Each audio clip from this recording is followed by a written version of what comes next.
A View to a Kill is now 40 years old and remains one of the most entertaining and bombastic entries in the series. We gathered together to discuss why we love the film so much, and it was great to have so many of you contribute with your thoughts. We've skirted around it a bit, but we've got to talk Christopher Walken, Max Zorin. I think we've said on the podcast, a few of us that would say the top three villains in no particular order are probably Zorin, Sanchez, and Scaramanga. That's my own personal opinion, but people dismiss the film, and some say, "Oh, the '80s one might not be as memorable to the public." That's completely wrong with this film. I think Zorin is probably one of the most famous Bond villains in the whole series. To an outside observer, there were no Goldfinger. There will now no Silver. There's no Scaramanga, certainly. But I think, particularly having an actor like Christopher Walken, who everyone's very familiar with. At the time, though, I don't think he'd done anything like this, had he? Because I know it was David Bowie who was meant to be touted for the role. This is a mad, mad performance that works so well, doesn't it? It's just, and he actually, if you look back at it, he's not in it as much as you think, and he doesn't have as many lines as you think, but every line he has is beautifully done, isn't it? And so, so memorable. And again, one of the most quotable Bond villains of the lot. Yeah, I mean it's Christopher Walken being Christopher Walken, Yeah, but yeah. cranked up to 11. It's like Al Pacino in Heat. It's Yeah. kind of it's Why that again? level of Yeah. yeah, it's that level of performance, and he brought the kind of the bleach blonde psychopath to Bond Yeah. before Silver, before he's yeah, as you say, he's not in it as much as you think he is, but for every second he's on screen, he commands the screen. And I think he's someone who is perfectly suited to that character because you see him in any role that he's done, and it's Christopher Walken. And for me, this is one of the earliest films that I saw him in. Yeah. Yeah. Obviously, a lot of the stuff that he'd done previous to this, um, I was too young to see. Whereas Bond, you can watch because someone gets shot, you don't see blood, so it's kid friendly. Um, so yeah, I mean he's brilliant. I got to have more cowbell, but more Walken. More power. Having said that, though, he's he's one of the nastier Bond villains, isn't he? Goodness. He is. I mean, yeah, that stuff. scene in the mine where he's Yeah. just, I mean, to be frank, machine gunning innocent people down is just, and he's laughing as he does it. That maniacal laugh is just completely unhinged. And it's not until that moment in the airship that we mentioned earlier when Mayday has done what Mayday has done, and he's just there with his head, and you can see everything collapsing around him. And it's like, that's it. Like, turn up to 11? No, turn it up to 15 because he's just gone at that point. And when he's coming out Bond with an axe for crying, oh yeah, it's all coming back to me now. Yeah, it's brilliant. He is brilliant. Yeah, for me, he's up there. Like you say, with Sanchez and Scaramanga, and then you've got your probably ahead of Goldfinger, kind of Silver, Drax. I mean, even villains like Kananga are underrated, but I think Zorin is one that people, and because it's Christopher Walken, people will know and remember him. And yeah, you got the blonde hair, and this idea of him being a psychopath, of being a psychotic, is quite interesting, and probably not one that was in loads of films, and it's a bit more common now. But it's not that he's a psychopath and psychotic in that he just wants chaos or whatever. He's got a plan of what he wants to do. And like a psychopath, he can blend into society. He can be at, shanty, whining and dining guests and everything like that. But then if he doesn't need you, then he doesn't feel any sympathy or empathy when gunning you down or whatever. Whereas villains like Scaramanga and Sanchez have more, you know, they almost have more respect for people. You know what I mean? Yeah. In different ways. Sanchez is like, if you help me out, if you're part of this, we'll be fine. But if you get in my way, then that's going to be the problem. And Scaramanga, he's obviously he does these killings for money, but and he's good and gets some sort of pleasure out of it. But then he respects Bond and that he's someone. Whereas Zorin's just nothing like either of those. And it's really well written because again, they could have gone further. I know, yeah, him gunning people down, laughing and everything is is pretty. I don't know. PG. Yeah, but it's just subtle things. Oh, so good. The pump and Yeah. the KGB guy's been found, and just that little, the nod, like, you know, It's so good. Yeah. good. Oh, it's absolutely, it's absolutely brilliant. This is yours, I believe. Brilliantly written character. You get just enough backstory without, loads of too much detail. Like I say, you've got his and Mayday's relationship. His interactions with Bond are great. We see him doing some awful stuff, and then at the end, a fight with the main villain on top of the Golden Gate Bridge, where the villain falls to his death, is like peak cinema, peak film for me. It's just incredible. It's Christopher Walken, and to echo Mark, it's Christopher Walken doing Christopher Walken on steroids. He's impeccable. I mean, we all know the stories. Obviously, David Bowie, fabulous actor. Sting was also offered the Yeah, role yeah, yeah. last, and again, another fabulous actor. Would they have been successful in that role? Potentially, but it would have been very different. And Christopher Walken brings a uniqueness and a quirkiness to that character that no one else could have embodied. Um, I was just, as you guys were talking, then I was just thinking in my head, of all the Bond villains, Zorin for me is the one who is probably the most dangerous in the sense he is truly unhinged. There's something about him that is so unnerving and unsettling. He's not just evil, he's not just got this megalomaniac master plan. He's a genuinely unhinged and mentally ill person. And if you push him too far, woe betide.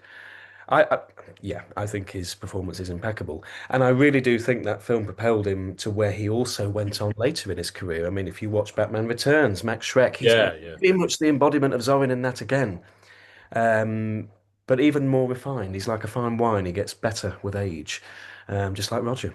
Um, no, I think Zorin is one of the most interesting villains, one of the most engaging villains, and again, the fact that he doesn't simply wish to destroy the world or wipe out an entire population. He's got one agenda, and through tooth and nail, he attempts to stick to it, much to his detriment.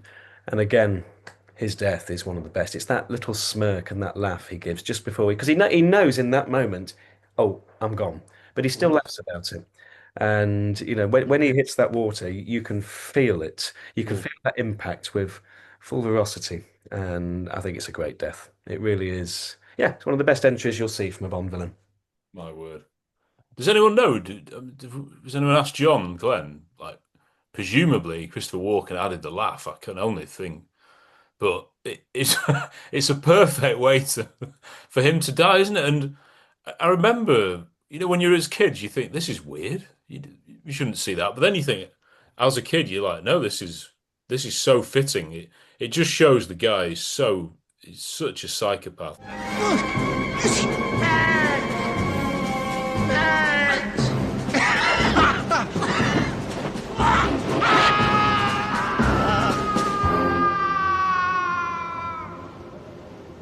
Nowadays, Bond might make a comment like, "Oh, I don't think he found it that funny after all, did he?" or something like that.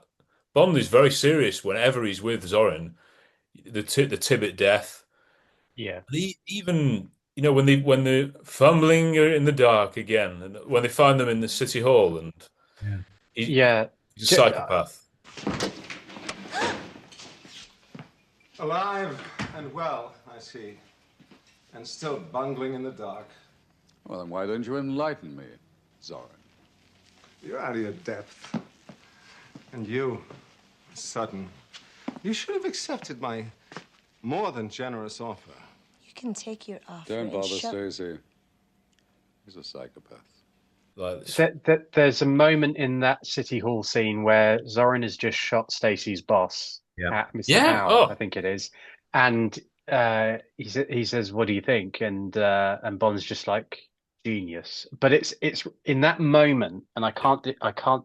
I've said this so many times recently, but in that moment, Sir Roger's expression, the disgust and the disdain on his Yeah. face, really brings that serious element that Sir Roger, he had it in him. That's rather neat, don't you think? Brilliant. I'm almost speechless with admiration. I know he's often seen as the light-hearted Bond. It's always good-humored, very light, very fun, which he is, and he does it brilliantly. But there's those glimpses, those moments of just absolute kind of acting powerhouse in the look, in the expression, and it's the perfect reaction to seeing what Zorin has done, and that realization of, no, you really are just all gone in the head. Like there's no reasoning with you. I'm going to have to put you down at some point. And it's captured perfectly in those moments. I have to follow that on, Mark. 100%. I mean, if ever a sentiment I cannot agree with more, it's that one. And it's that second quip he also delivers immediately afterwards, where he says, "Herr Dr. Mortner will be proud of his." Yes. Yes. Yeah. Yeah. And then Zorin looks at that for a Yeah. split. He contemplates it, and he's like, "Oh," as if, come on, it takes a second just for it to register in his head. Intuitive improvisation is the secret of genius. Yeah, Dr. Mortner would be proud of his creation. Yeah, Roger's performance in that scene alone, it just goes to show how gritty he could be as the titular character of these films.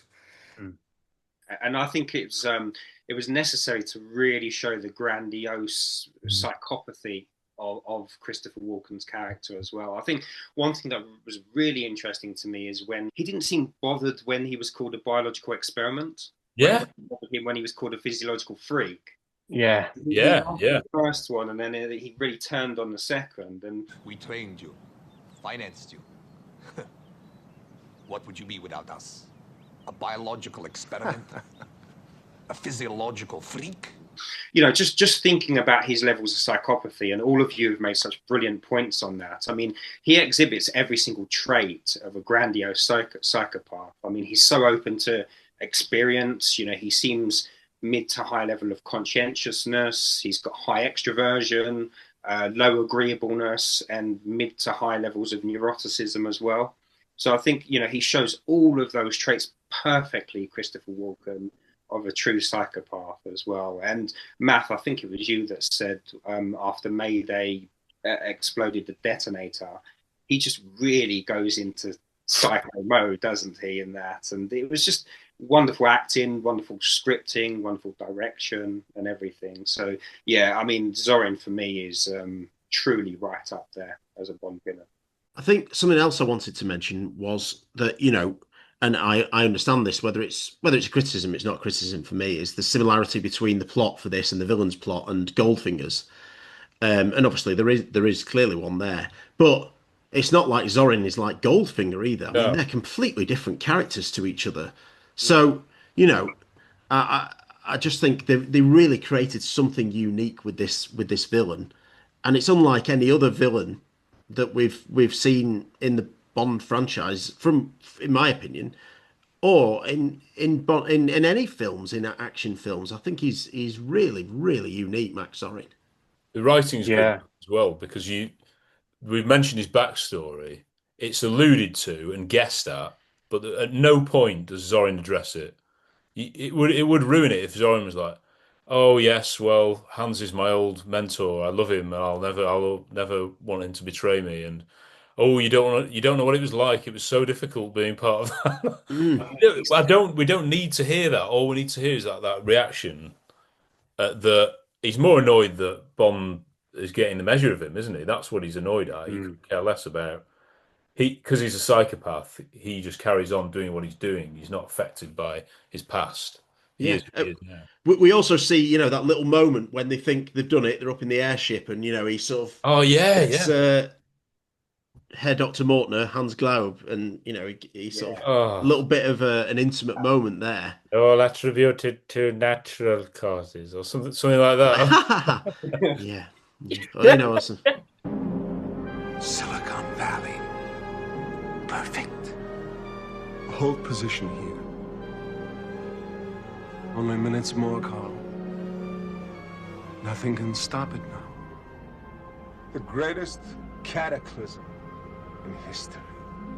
And all attributed to natural causes. Exactly. Just going on from the plot, I think a lot of the commentary has been on the similarity between Goldfinger and A View to a Kill.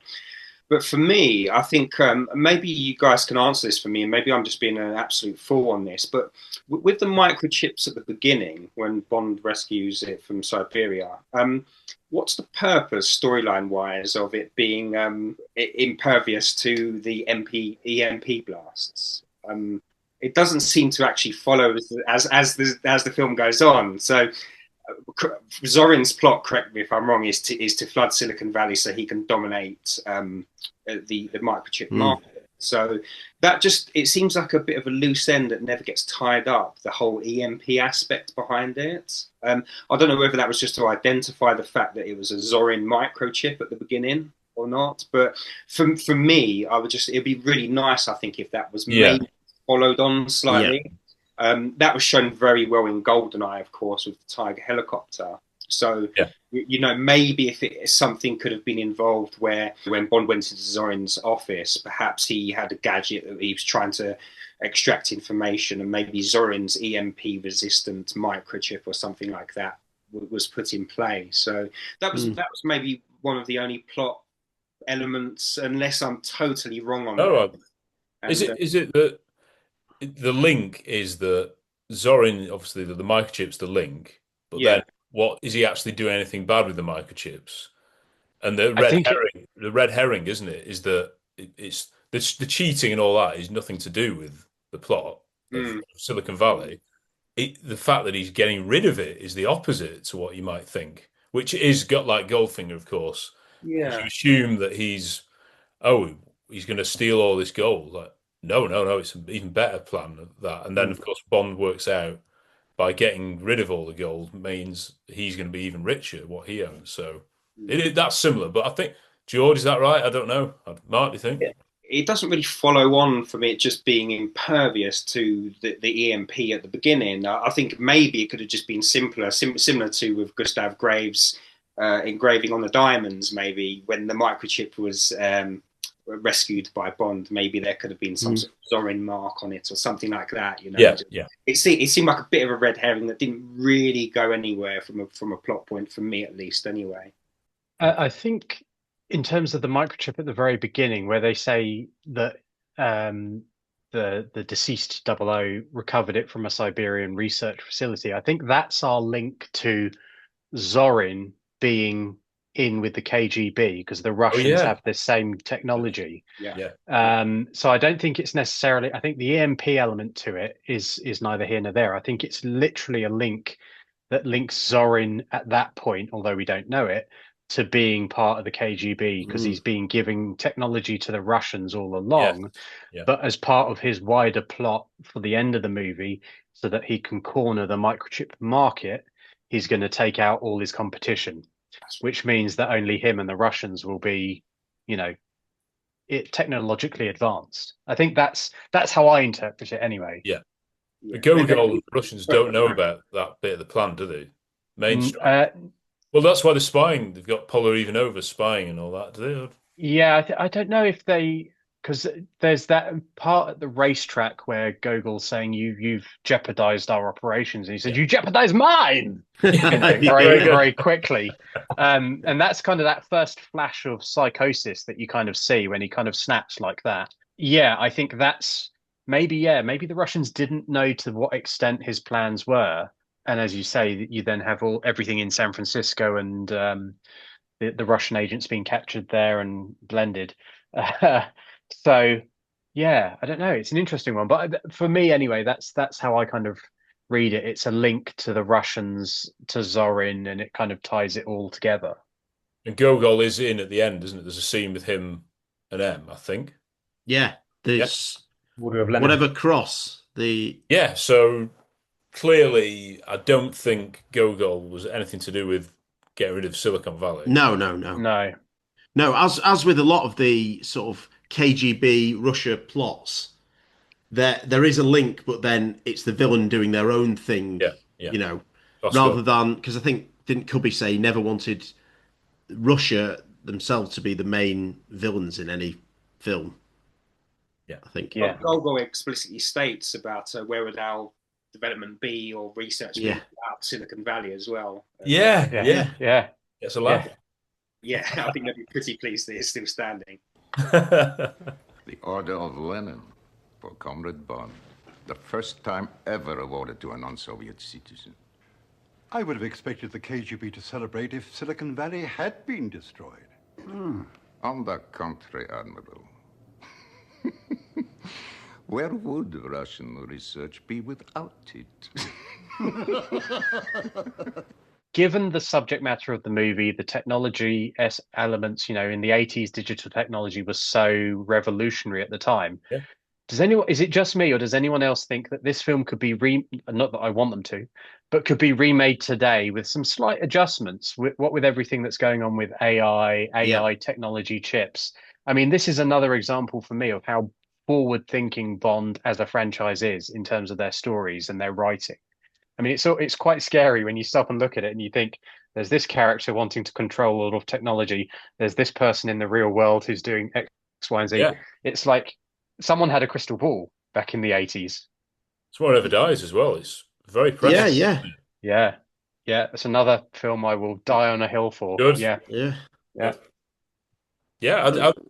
think you're absolutely right, Mark. I think it's Michael G. Wilson, I think, was the one who was sort of thinking, and Barbara continued it. What's going on in the world at the moment, and how can Bond be involved with it? And what if somebody really bad gets hold of this stuff? So in World Is Not Enough, it was the pipelines, wasn't it? Oil. Yeah. Oil. Yeah. Sorry. Yeah. Supply of oil. Yeah. Stuff. Water in Quantum of Solace. There's always something more to it. It's never just, we just want some money. Like golfing, you could say it is just money, but no, there's that certain element of he might be a psychopath, that it goes beyond that. That like, I'm prepared to kill anyone who gets them away, and get like the way Zorin, of course, the blimp scene where if you'd like me to, yes, Mayday will provide you with a drink. Mayday will provide you with a drink.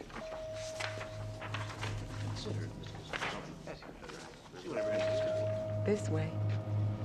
That's something we Matt have said, haven't we? That we could have done with a bit more of that in the newer ones. The plot's great, but we need to see the baddie either indirectly or directly kill somebody.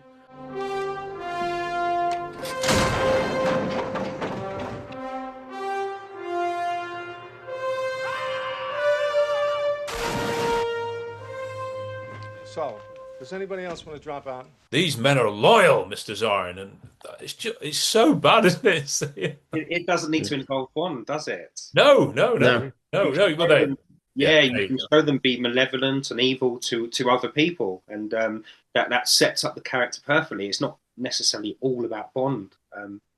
Talking about maybe the later films slightly. Yeah. We'll stick to A View to Kill. Sorry. Yes, Yeah. No, but you are right, Mark. I think that's a really good point. But Mayday and my men. Yeah, a convenient coincidence. Mr. Zorin, those men are loyal to you. Yeah, again, shows this is not just a by the numbers Bond film. There's so much. It's got all the elements. The best Bond films for me are they've got all the elements you want. The box ticking. You've got the locations. You've got the brilliant action, which we've not really touched upon in massive detail. Great set pieces, fantastic music, a really charismatic leading man in Roger, beautiful women, very different types of women in it, strong allies, strong characters, strong villains, and a plot that is that little bit more. So you've got all those, but there's a little weird. It's the little mixes on the formula. I mean, going back to the Max Zorin, like what kind of weird scene is that? The judo stuff, like it's such a character beat, isn't it? That you think there's hardly any dialogue in that scene, but you could write an essay on the relationship between Mayday and Zorin just based on seeing that scene. The way the characters are expressed, you could do backstories on all of them, and they're all fascinating people. I think that's what sets nearly all Bond films apart from just a run-of-the-mill action film. This is what a Bond film can do better than all those. Just going on that, I Absolutely. think that's a wonderful point, really. With that Mayday and Zorin part when they're doing the judo, and Zorin gets the phone call, and Mayday looks rather peeved. It doesn't really necessarily explain that she's peeved because it spoilt their romantic interaction, Yeah. or she actually got bested by Zorin. Maybe Yeah. she was annoyed by that. You know, these things don't necessarily need to be explicitly stated. Mm. It paints a Absolutely. wonderful picture of their dynamic and relationship. Yeah, I think as well, and again, not wanting to go on about the Mayday bombing out and foiling the plot again, but you know, it is so good. That is an amazing twist on the formula that Yeah. the henchman and girlfriend of the villain is the one who essentially saves the day. I know Bond does an awful lot to help, and he's part of it and leading up to it and everything, but ultimately she's the one who sacrifices herself. I mean, do we?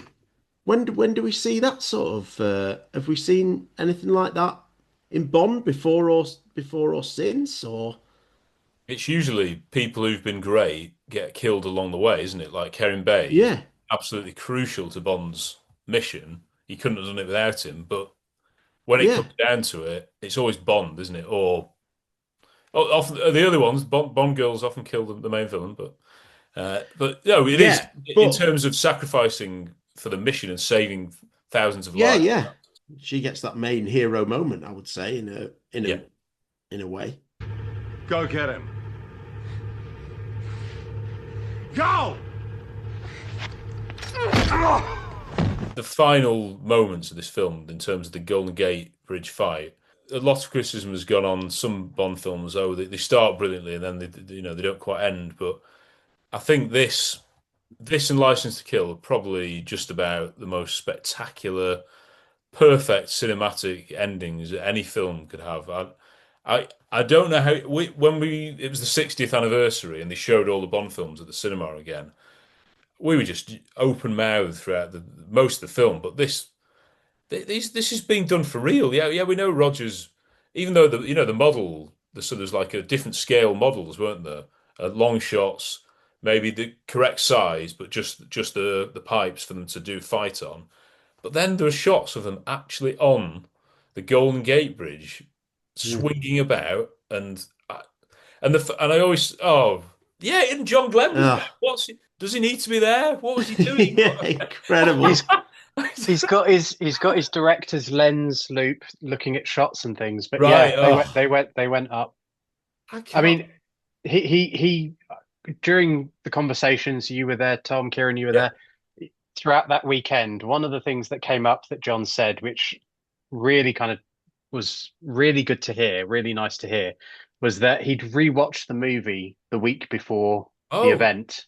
Right. He'd rewatched it, and that whole end sequence on top of the Golden Gate Bridge, he's watching it and he said, do you know what? It still stands up.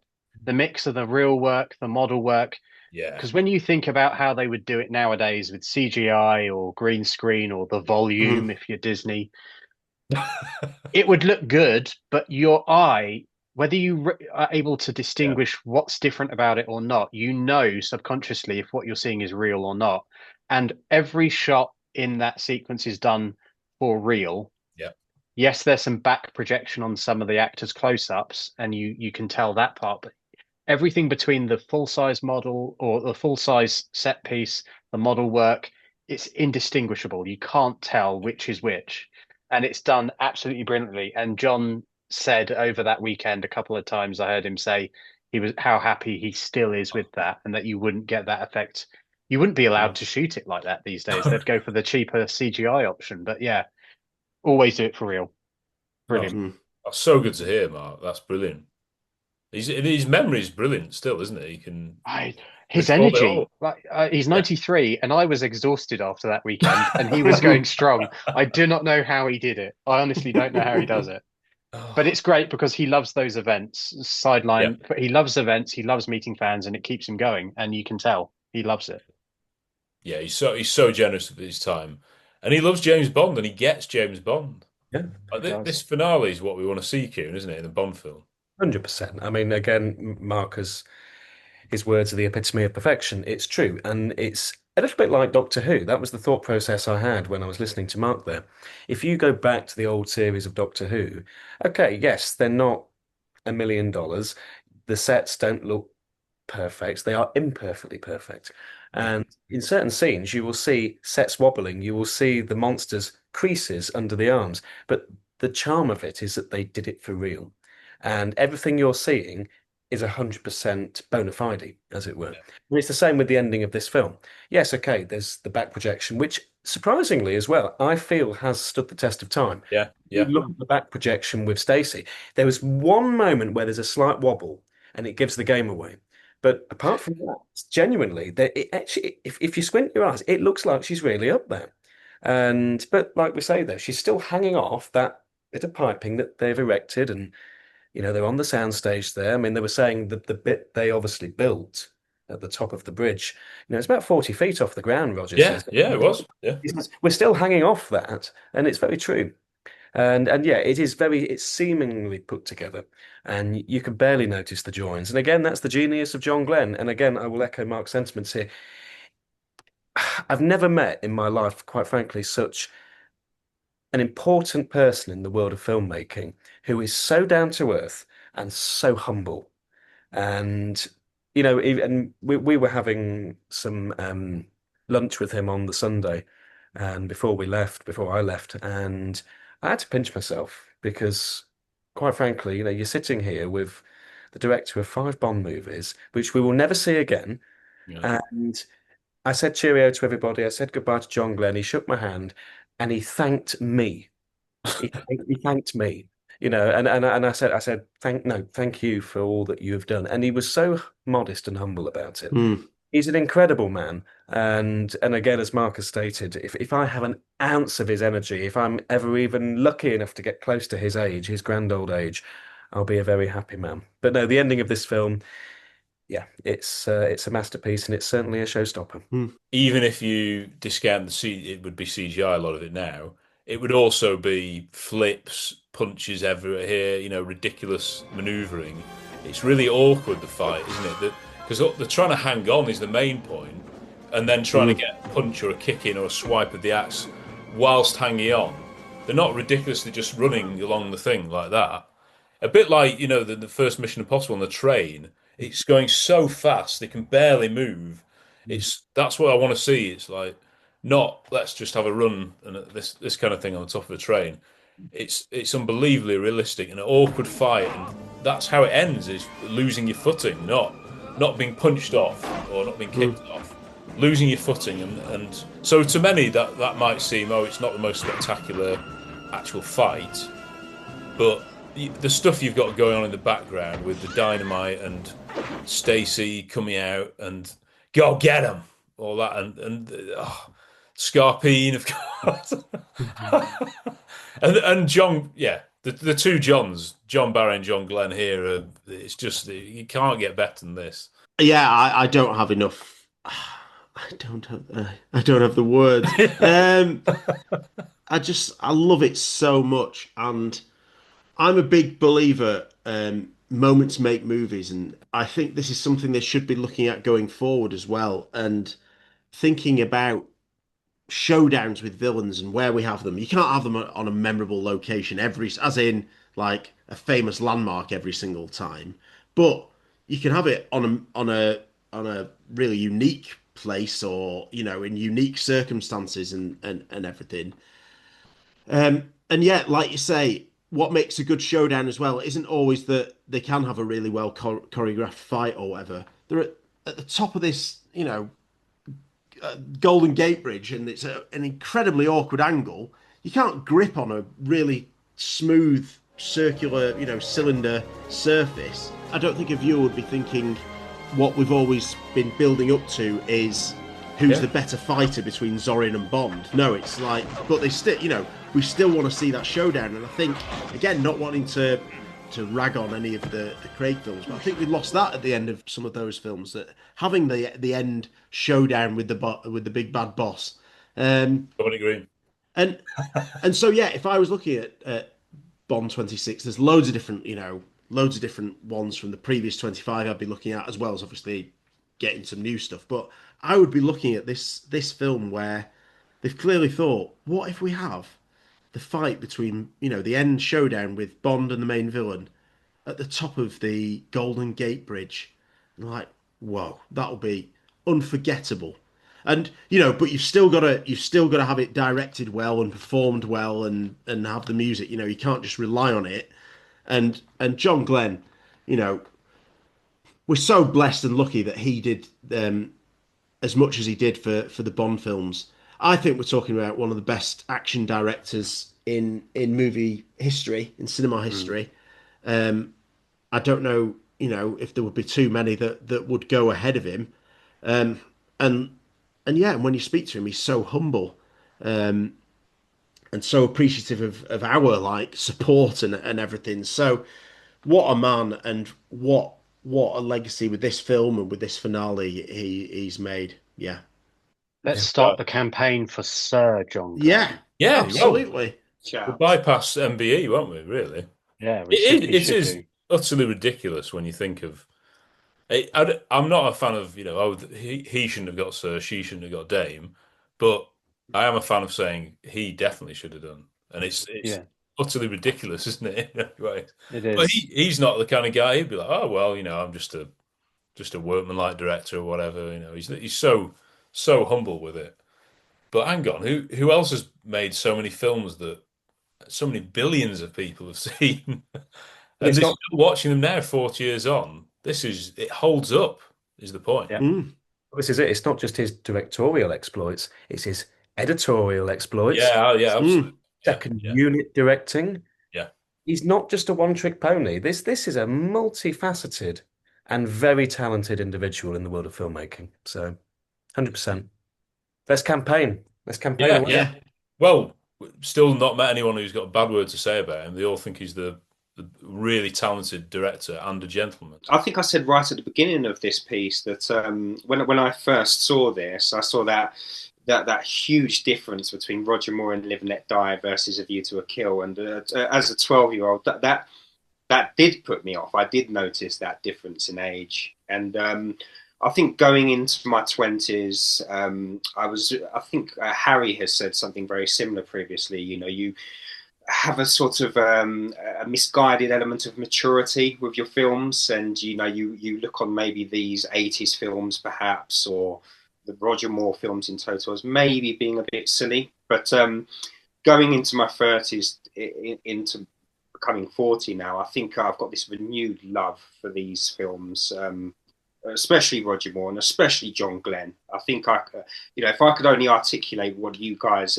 have said, the guy's directed 20% of the Bond films, and consecutively as well. Yeah. And Kieran, as you said, it's not just his directorial skills that he has; it's the editorial element. And I've not had the pleasure of meeting or speaking with him, but certainly somebody who I would absolutely love to.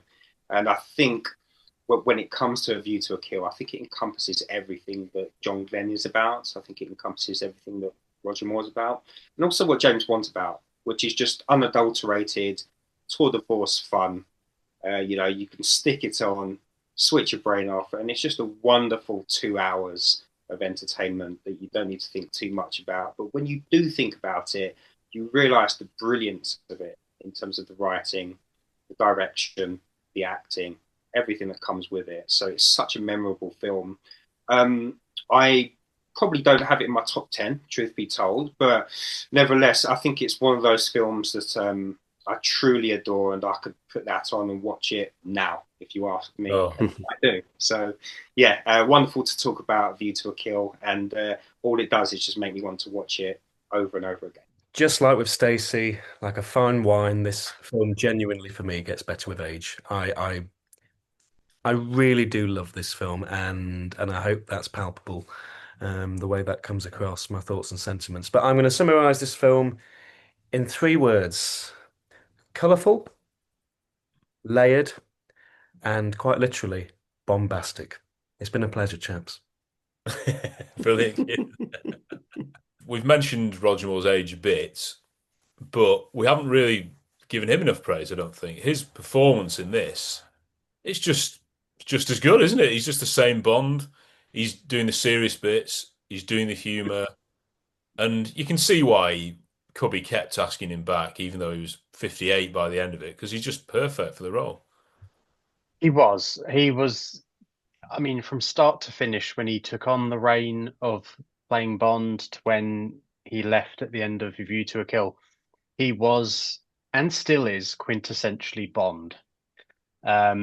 It's very rare, I think, to have a series of films, a series of actors that have such an impression on you. Growing up, the Bond films did that. And out of all the movie franchises there were, yes, I have much affection for Indiana Jones, Back to the Future, Superman, Ghostbusters. But the caliber, even back then in the 90s, of the Bond films we'd had up to that point kind of set the foundations, not just for my fandom, but for so many countless other people's fandoms and appreciation of the series. And this film, whilst it may not have the universal adoration of the community, why it may not be in the top 20, 10, or 5 for people, and that's all fine. There's bits in every Bond movie that we can love, and that's the great thing, whether it's Pierce's films, the Timothy Dalton movies, the Connery, the Lazenby, the Moore, or the Craig films. There's something in every one that we can love. But this film for me holds a very special place in my heart and my memories growing up. It will continue to do so. It's reinforced by the very fortunate position I've been in to meet John, to meet Alison Doody recently, and it's a film that just grows with my appreciation of it. And again, watching it, there's it's great that even in Bond movies you can rewatch them and always spot something new. Coming back to the car wash scene, it was only recently I rewatched the movie last year or the year before, and I realized at the gates opening when Tibbet walks up to them and they start to open that Mayday had disappeared from behind him, and I thought that's when I noticed. You don't notice it at the time; it's so subtle, but it is that very kind of Friday the 13th nightmare horror-esque moment. But yeah, it's just start to finish a rip-roaring adventure that has the locations you want to see, has the action you want to see, has the music you want to hear, the actors you want to see, the villain that you don't want to succeed, but you're so enthralled with. Perfection. Yeah, love it. Matt, you're amazingly, the film is the same age as you. And I mean, most of us, apart from Kieran's a bit younger, but it's that vintage now. And I didn't even it didn't even occur to me, Matt, that it's the same year as your 40th, but maybe makes it even more special, I guess. Yeah, it does. It does. And yeah, because this film, yeah, it does hold a special place in my heart as well. And it's just one that we've grown up with, we've always enjoyed. And I just think it ticks so many of the boxes and other boxes, if you know what I mean, as you've said. And there are some things that people who might have a problem with it or have some issues with it, I do sort of understand, but I just think that there's far too much to love here to sort of to be hung up on any of those criticisms. That yeah, I really do love it, and I think it is a really wonderful swan song for Roger Moore. And it's not, as John Kell points out, that his sort of final line as Bond is ooh, or in the shower. But that's wonderful for Roger Moore. He doesn't need a huge send off and everything. And I think it was time. It was after this that was the right time. And then Timothy came in to take it, in a different kind of direction. Although with the same people behind the scenes and everything. And even that in itself is just incredible that they could then move on to the next so quickly. But this marked the end of Roger Moore's tenure, an incredible 7 films. How blessed we were. 73 to 85, 12 years, 7 years and 12 years, incredible. The guy, Roger Moore, I mean, John Glen, John Barry, absolute peak here. absolutely wonderful. You know, Lois Maxwell in her final film, bless her, what incredible job she did as Miss Moneypenny for so long. Wonderful actress. But Roger Moore, you know, he's so familiar. There's something so comforting. I think of all the Bond actors, of all the actors, seeing him and being in his company when you're watching a film is so reassuring and so comforting. And this film is exactly that. And he goes out with such a high, as far as I'm concerned, as far as we're concerned, I think here. And what a pleasure it has been to talk about this amazing film. Yeah. Well, happy birthday, A View to a Kill, and thank you, Roger. 100%. Absolutely. 100%. And he's the only Bond. I will add this one final note. He's the only Bond. We're introduced to him with a woman, and his outro is with a woman. There you go. So Bookended. Yeah. Very, very apt for Roger, I think. Nobody does it better. Yeah. Hello. Grandfather calling Q.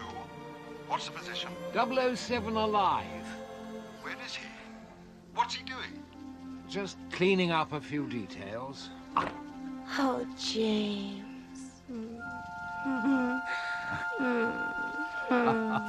That's all for our 40th anniversary of View to a Kill celebration.